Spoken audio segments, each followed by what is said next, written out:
साल है 1149। जरा सोचिए, एक विशाल रेगिस्तान जहां हवा में बस एक ही एहसास है, जंग का।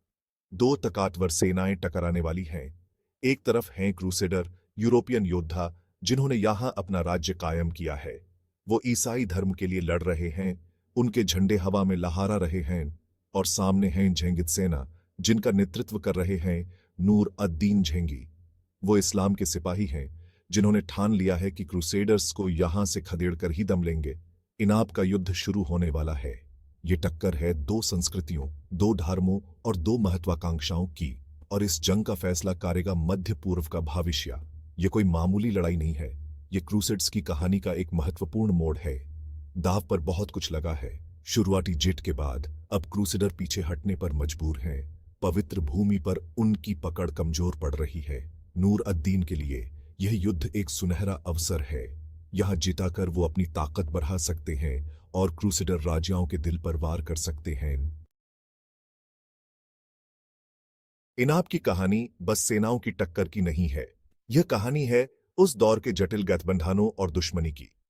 क्रूसेडर राज्य एक ही लक्ष्य के लिए लड़ते हुए भी आपस में ही लड़ते रहते थे। अलग अलग गुट ताकत के लिए भिड़ते रहते थे। उनकी एकता कमजोर थी। नूर अद-दीन एक चालाक रणनीतिकार थे और उन्होंने इस फूट का पूरा फायदा उठाया। उन्होंने उन मुस्लिम शासकों के साथ गठबंधन बनाए जो खुद भी क्रूसेडर से डरते थे। क्रूसेडर्स में रेमंड ऑफ पोइटियर्स, अंताकिया का राजकुमार, एक महत्वपूर्ण व्यक्ति बनकर उभरता है। वो अपनी बहादुरी के लिए जाने जाते थे, लेकिन साथ ही अपनी लापरवाही के लिए भी आई। अलेप्पो के पास मुस्लिम इलाके पर हमला करना उनके लिए एक बहुत बड़ी गलती साबित होगी। आक्रामकता के इस कृत्य ने नूर अद-दीन को क्रोधित कर दिया, जिन्होंने इसे अपनी सत्ता के लिए सीधी चुनौती के रूप में देखा। अब युद्ध तय था और युद्ध का मैदान तैयार हो चुका था। यह युद्ध बहुत ही क्रूर था, जहां बस मौत का तांडव हो रहा था। जरा सोचिए, तेज धूप युद्ध के मैदान पर पड़ रही है। भारी कवच पहने क्रूसेडर शूरवीर अपने जुनून के साथ आगे बढ़ते हैं। शुरुआत में उन्हें सफलता मिलती है। उनकी घुड़सवार सेना मुस्लिम पंक्तियों को तोड़ देती है। लेकिन नूर अद-दीन के पास एक खास चाल है। वो अपने गुप्त हथियार, अनुशासित कुर्दिश घुड़सवारों, घुड़सवारी और युद्ध में माहिर को आक्रमण के लिए भेजते हैं। इन जो होता है वो एक भयानक नरसंहार है। क्रूसेडर सेना बिखर जाती है। इस हार का कारण बने रेमंड ऑफ पोइटियर्स बहादुरी से लड़ते हैं, लेकिन हार जाते हैं और मारे जाते हैं। उनका कटा हुआ सिर नूर अद-दीन के पास एक भयानक ट्रॉफी के रूप में भेजा जाता है।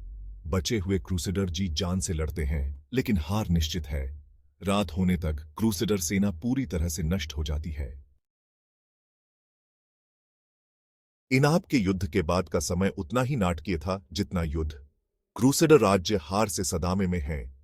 इस हार से पूरे ईसाई जगत में शोक की लहर दौड़ जाती है। यह हार क्रूसेडर राजाओं की कमजोरी को उजागर करती है और उनके दुश्मनों का हौसला बढ़ाती है। नूर अद-दीन के लिए यह जीत का समय है। उन्होंने इस्लाम के रक्षक के रूप में अपना दबदबा कायम कर लिया है और पवित्र भूमि में क्रूसेडर की मौजूदगी को नुकसान पहुंचाया है। इनाब इस क्षेत्र में शक्ति संतुलन को बदल देता है। क्रूसेडर राज्य, जो कभी एक मजबूत शक्ति थे, अब पीछे हटने पर मजबूर हैं। वे इस हार से कभी उबर नहीं पाएंगे। दूसरी ओर मुस्लिम दुनिया उत्साहित है। नूर अद-दीन की जीत ने एक और महान योद्धा सलादीन के उदय का मार्ग प्रशस्त किया, जिसने अंततः यरूशलेम पर फिर से कब्जा कर लिया।